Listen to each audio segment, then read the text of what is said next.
Hey everyone, today's video I wanted to show you this 2011 BMW 528i sedan.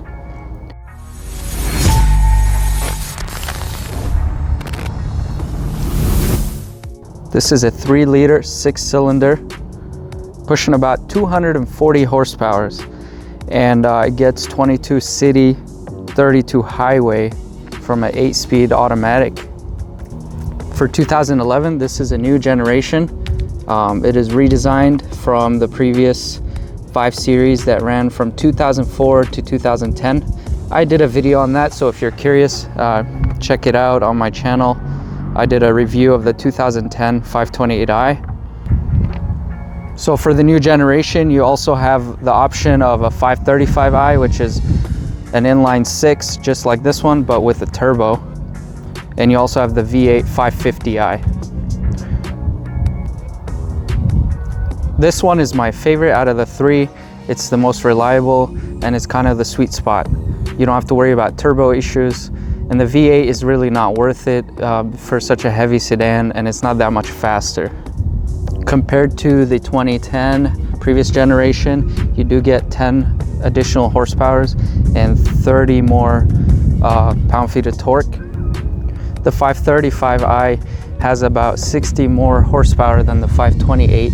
It's much faster, it drives better, but that power, you know, it may be worth it when you're buying one of these new, but when you're considering a used 5 Series, then it's probably not worth it for the risk and amount of repairs that you have to put into the turbos. The 528i is a mid-size sedan. It is heavy, it's almost 4,000 pounds. The power feels, you know, a little low in the beginning, and after 6,000 RPMs, that's really when you get the full amount of power. So again, this is not a sports car. It's a luxury mid-size sedan. It's definitely a good looking luxury car, but it's not something you'd go fast in. This has an 8-speed automatic transmission. No complaints there. I think it's excellent. It's very responsive and smooth. And like I was saying, it's almost 4,000 pounds. It does 0 to 60 in 6.4 seconds. So nothing, you know, nothing that to be impressed about. It's certainly not fast. But if you're buying one of these, you're buying it because it's a luxurious, comfortable ride. It's got high-end interior, nice trims, good design overall.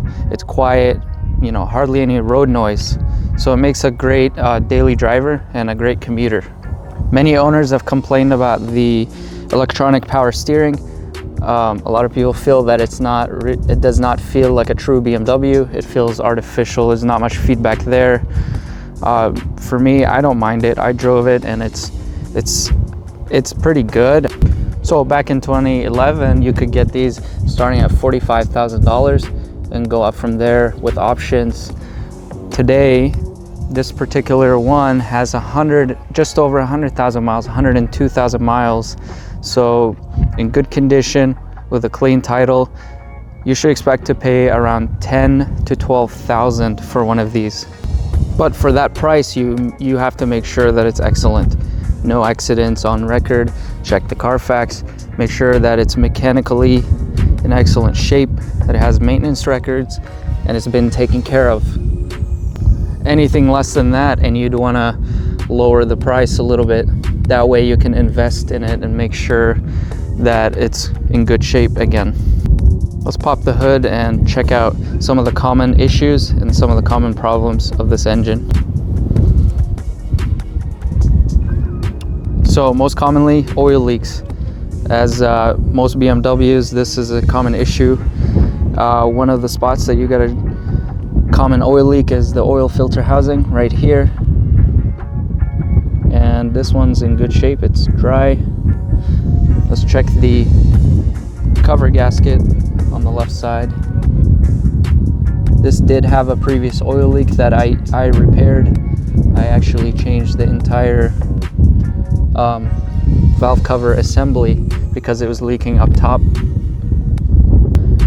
Another symptom of failing valve cover is you'll get a whistling sound from your engine. It doesn't happen all the time, but it'll start having like a high-pitched whistle. So this one was doing that. I did change it all out. About $280 for the parts and about $500 for labor. It's not cheap, but the car runs excellent. After that, there's some other spots that it could leak oil. Underneath, you got the oil pan gasket.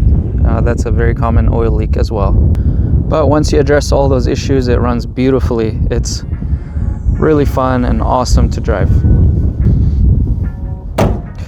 Let's check out the interior. This has the tan interior. I do prefer the black interior. It is hard to keep this clean. There's scuffs and marks, no matter how much you try to keep this clean, it'll get dirty very quickly. Not a lot of changes in the interior, just some subtle lines and curves, and the screen looks a little different. Yes, I'm a huge fan of this trim right here. It looks beautiful. I like the armrest and just the overall design in the door. It's nice and comfortable. Let's go ahead and hop in. Very familiar BMW interior. Everything's where you expect it to be. New for this year is a spot in the cup holder to put your key. I do love that. So you can just keep your key there. Push to start.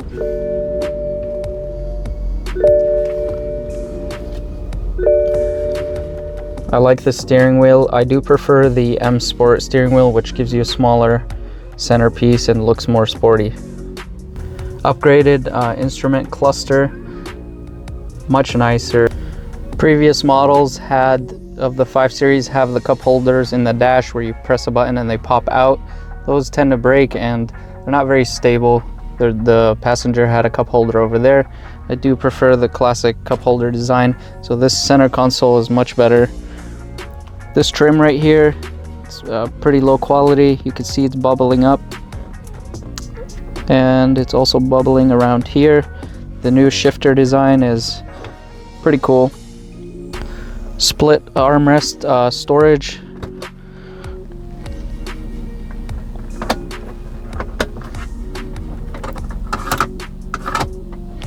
You control the screen with this iDrive control right here.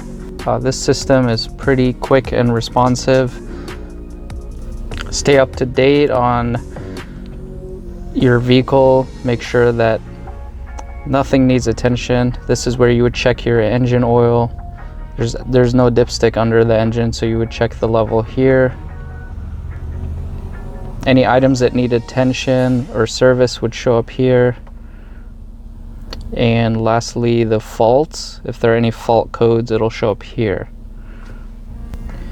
But if you're buying one of these, you want to bring a code reader, plug it into the OBD port, scan for codes, because this system right here is not totally reliable. It's very easy to clear these errors and reset everything. Sunroof is larger and goes further back than the previous 5 Series. Let's go ahead and check out the back seat.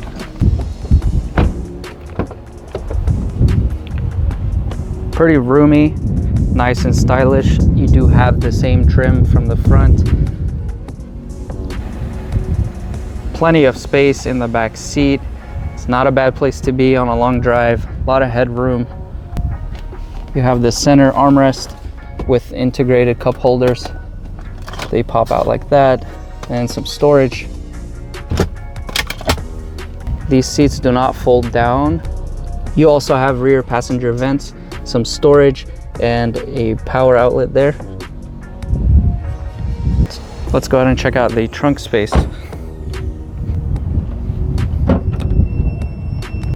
Large size trunk, as you'd expect. Plenty of storage back here.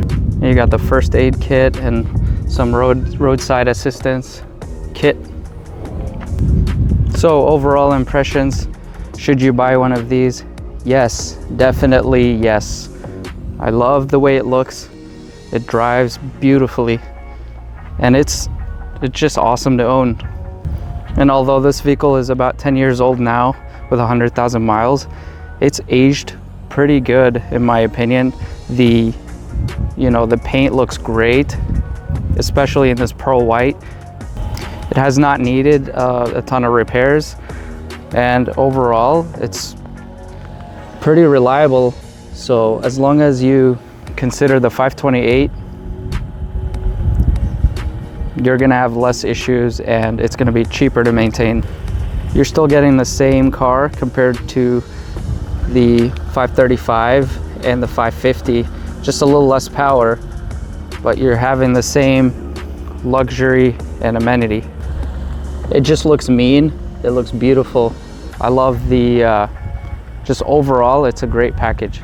So for under 10 grand, or just a little over, depending on mileage and condition, I would say yes, definitely do buy this, and just make sure it's been taken care of.